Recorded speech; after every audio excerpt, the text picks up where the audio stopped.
बच्चों, let's read this question. The question says which of the following is a correct statement.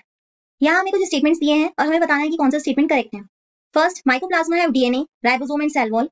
Mycoplasma में DNA, ribosome, cell wall तीनों होते हैं। Second, cyanobacteria are a group of autotrophic organisms classified under kingdom Monera. Cyanobacteria autotrophic organisms होते हैं जो Monera kingdom में आते हैं।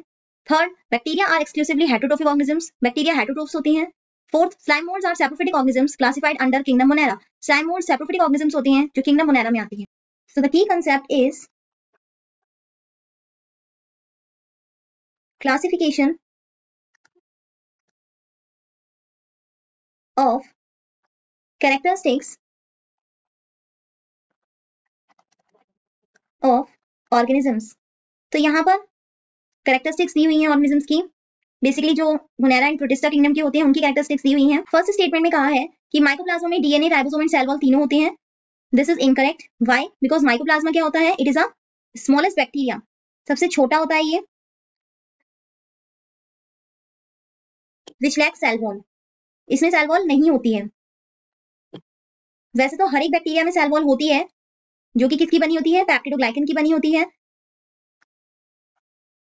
लेकिन माइकोप्लाज्मा में सेल वॉल नहीं होती। दे लैक सेल वॉल, इनमें सेल वॉल नहीं होगी, जिससे क्या होता है?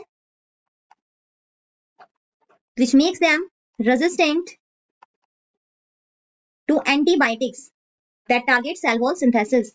कि जो एंटीबायोटिक्स सेल वॉल टारगेट करती हैं उनकी एंटीबायोटिक्स के अगेंस्ट क्या होता है? ये रेजिस्टेंट होता है कि एंटीबायोटिक्स का इन पर कोई असर नहीं पड़ता, तो इसलिए इनमें सेल वॉल नहीं होती है। बट डीएनए एंड राइबोसोम्स दोनों इसमें प्रेजेंट होते हैं जो कि प्रोटीन सिंथेसिस में हेल्प करते हैं। तो फर्स्ट स्टेटमेंट में कहा था कि DNA, ribosome and cell wall होती है। This is incorrect because cell wall यहाँ पर नहीं होती। स्टेटमेंट सेकंड में कहा है कि साइनोबैक्टीरिया ऑटोट्रोफिक ऑर्गेनिजम्स होते हैं जो कि मोनेरा किंगडम में आते हैं। This is correct. साइनोबैक्टीरिया को और क्या कहते हैं?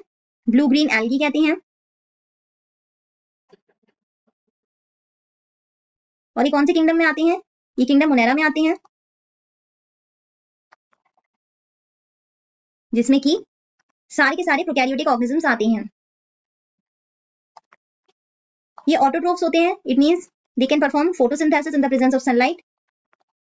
फोटोसिंथेसिस ये कर सकते हैं, अपना खाना अपने आप बना सकते हैं, that's why they are autotrophs. So second statement correct है। स्टेटमेंट थर्ड में कहा है दैट बैक्टीरिया हेटरोट्रोफिक ऑर्गेनिजम्स होते हैं। दिस इज इनकरेक्ट बिकॉज सारे बैक्टीरिया हेटरोट्रोफ्स नहीं होते हैं, कुछ बैक्टीरिया ऑटोट्रोफ्स भी होते हैं।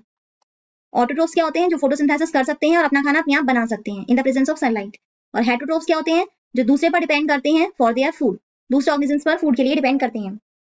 तो बैक्टीरिया ऑटोट्रोफ्स भी होते हैं और हेटरोट्रोफ्स भी होते हैं। ऑटोट्रोफ्स में ये क्या कर सकते हैं?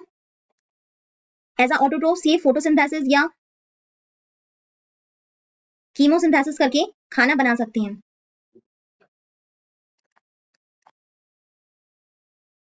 कुछ बैक्टीरिया पैरासिटिक भी होते हैं, कुछ सैप्रोफिटिक होते हैं, कुछ सिम्बायोटिक होते हैं, तो बैक्टीरिया हर तरीके से हो सकते हैं। सो स्टेटमेंट थर्ड इनकरेक्ट है। स्टेटमेंट फोर्थ में कहा है that slime mould saprophytic organisms होते हैं जो मोनेरा किंगडम में आते हैं। Again this is incorrect because slime mould saprophytic तो होते हैं। सैप्रोफिटिक क्या होते हैं? वो ऑर्गेनिजम्स जो किस पर फीड करते हैं? Which feed on dead and decaying organic matter. जो सड़ा हुआ खाना होता है, डिकेड होता है, उस पर ऑर्गेनिक मैटर पर ये फीड करते हैं। तो स्लाइम मोल्ड सैप्रोफिटिक होते हैं, बट ये किस किंगडम में आते हैं? किंगडम प्रोटिस्टा में आते हैं, किंगडम मोनेरा में नहीं आते हैं। ये फंगस की तरह प्रोटिस्टा होते हैं, not Monera. So statement fourth भी इनकरेक्ट है। So the final answer is B. Cyanobacteria are a group of autotrophic organisms classified under kingdom Monera. Hope you understood it well. Best of luck.